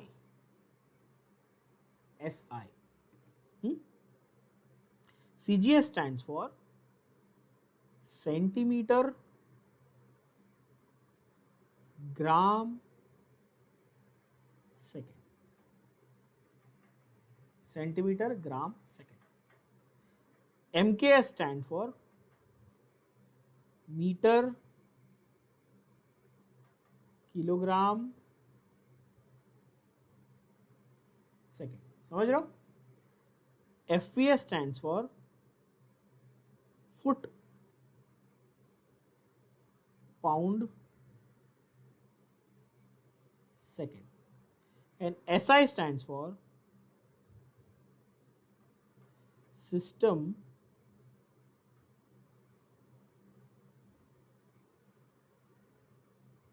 इंटरनेशनल. मतलब इंटरनेशनल को वो लोग ने ऐसे फ्रेंच या फ्रेंच कॉनोटेशन में बोला, तो इंटरनेशनल ऐसा वो बोलते हैं, which is basically international system. तो सबसे एक्सेप्टेबल कौन सा है हमारा? ऑब्वियसली नाम से ही पता चल रहा है भाई, इंटरनेशनली एक्सेप्टेबल है. तो ये क्यों हुआ जरा ये समझते हैं बच्चों. सेंटीमीटर हमारे लेंथ के लिए है, बोलो हाँ कि ना. सेंटीमीटर, मीटर, फुट ये लेंथ के लिए है। ग्राम किलोग्राम ये किसके लिए है, ये मास के लिए है। और ये जो है ये टाइम के लिए है। पहले समझो, लेंथ, मास और टाइम। इसका ये मतलब है, सिंपल भाषा में बोलूं तो इसका ये मतलब है कि मेजरमेंट सिस्टम्स में 3 ऐसी प्रॉपर्टीज है जिनको सबसे मेन, सबसे इंपॉर्टेंट, फंडामेंटल माना गया। 3 ऐसी प्रॉपर्टीज है जिनको सबसे मेन या सबसे फंडामेंटल माना गया। कौन सी 3 प्रॉपर्टीज है? लेंथ, मास और टाइम। क्या क्या माना गया? लेंथ, मास और टाइम। ये क्लियर हुआ? अच्छा, लेंथ के लिए आपके पास ऑप्शंस थे यूनिट्स के, सेंटीमीटर, मीटर, फुट। मास के लिए ऑप्शंस थे ग्राम, किलोग्राम, पाउंड। टाइम के लिए भाई सेकेंड्स, टाइम के लिए सेकेंड्स। आप बोलोगे, आप आर्ग्यू करोगे कि सर मिनट्स और आवर्स भी तो हो सकते हैं, पर जो स्टैंडर्डाइज यूनिट माना गया भाई, जो पूरी दुनिया मानती है, वो सेकेंड है। ठीक है, अब आप यूके चले जाओ तो वहां पे वो आपको मास पाउंड्स में बताएंगे, या अमेरिका चले जाओ तो मेनली अमेरिका में वो लोग पाउंड्स में बताएंगे। आप ऑस्ट्रेलिया या इंडिया या और कोई और कंट्री जाओगे तो आपको किलोग्राम्स में बताएंगे। डिस्टेंस आपको मीटर या किलोमीटर में बताएंगे। लेकिन यूएस जाओगे तो माइल्स में डिस्टेंस बताएंगे। तो प्रॉब्लम कहाँ पे आ रही थी कि अलग अलग कंट्रीज अलग अलग सिस्टम अडॉप्ट करके चल रहे थे। और भी सिस्टम्स है, इसके पहले भी और सिस्टम्स हुआ करते थे। ड्यूई डेसिमल सिस्टम होता है, ये सब तो आपको पढ़ाया भी नहीं जाएगा क्योंकि ये बहुत पुराने और अब कोई यूज नहीं करता बेसिकली। ठीक है, there are many. If just for fun आपको जानना है या इंटरेस्ट है तो मुझे बताना, I will teach you. But mainly हमारा कंसर्न ये था कि सब लोग अपनी अपनी मनमानी से अपने अपने सिस्टम बन चला रहे। कोई किलोमीटर में बता रहा है, कोई माइल्स में बता रहा है, तो आप कंफ्यूज हो जाओगे ना। अगर आप यहाँ से वहाँ ट्रैवल करके गए तो आपको यहाँ पर आदत है, आप कार चला रहे हो, सपोज आप 40 किलोमीटर पर आवर में, और वही यूएस जाओ तो 40 माइल्स पर आवर में चला रहे हो, मतलब 1.6 टाइम्स मोर, तो आपकी स्पीड ज़्यादा हो गई, तो आपको समझ में नहीं आएगा उसका डिस्टेंस का कैलकुलेशन एंड एवरीथिंग। तो इसको अवॉइड करने के लिए इंटरनेशनल सिस्टम अडेप्ट किया गया, फिजिक्स और केमिस्ट्री दोनों में। सुनना ध्यान से, सिर्फ केमिस्ट्री की बात नहीं कर रहा हूं, फिजिक्स और केमिस्ट्री दोनों में एसआई सिस्टम यानी इंटरनेशनल सिस्टम अडॉप्ट किया गया। पर यूएस नहीं मानता इसको। यूएस अभी भी अपने वो मैट्रिक्स, वो उसमें चल रहा है, ठीक है ना, वो पाउंड और गैलन और वही वो माइल्स, उसमें चल रहा है वो लोग, ठीक है ना, उनका अलग सिस्टम है। पर उसके अलावा एवरीवेयर एल्स सिस्टम इंटरनेशनल चलता है। बात समझ में आई सबको? तो हम लोग एसआई सिस्टम फॉलो करते हैं। SI system is nothing but the MKS system. अब ये भी एक इंटरेस्टिंग चीज है। SI is nothing but what? Correct, ये जो एमकेएस है यही एसआई है ना। पीटर पार्कर ही स्पाइडरमैन है, तो एसआई सिस्टम ही एमकेएस सिस्टम है।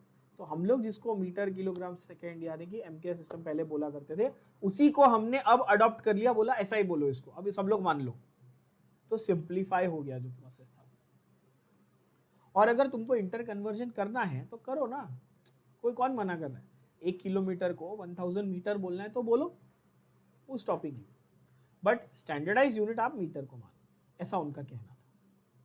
तो यहां पर अगर आप देखोगे तो मेजरमेंट की बात अगर हम करें तो आर्बिट्रली डिफाइंड में यूनिट्स हमारे पास सीजीएस, एमकेएस और एफपीएस में अलग अलग है।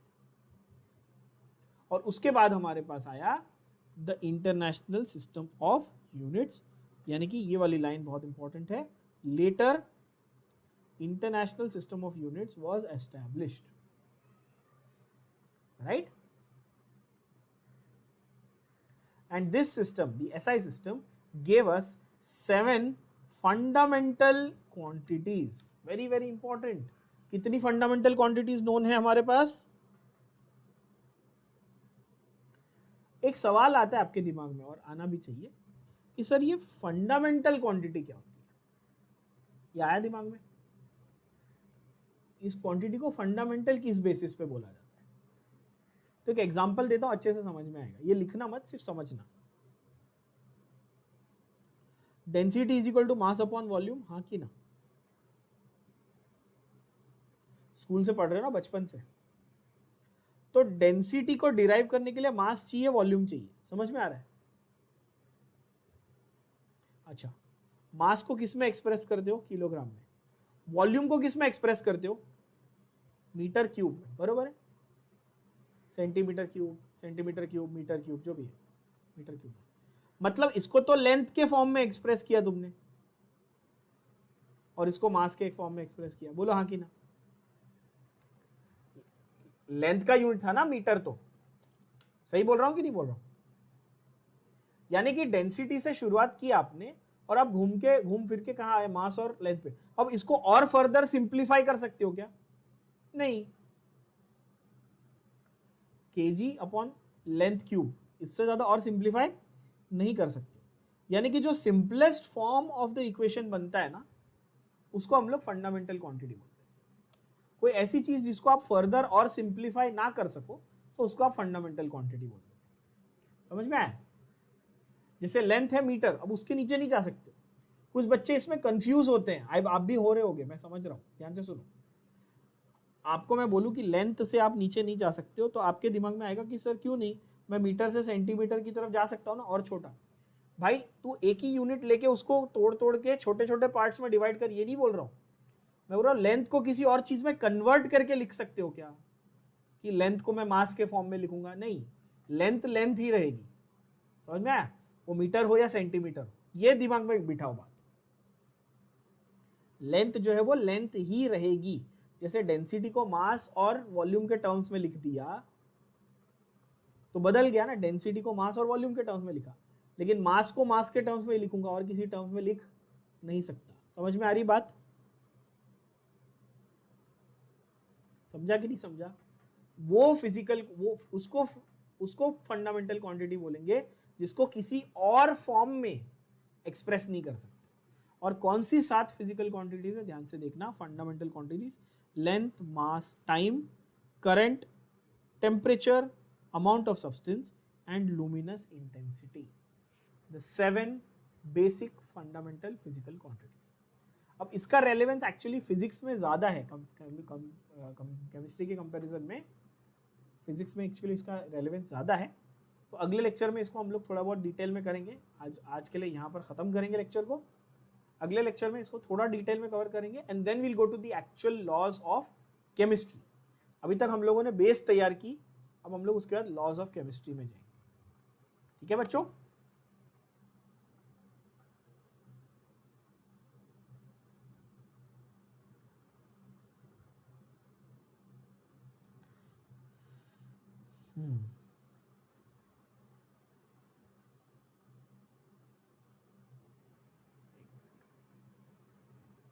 यस, चलो खत्म करते हैं इसको यहाँ पे।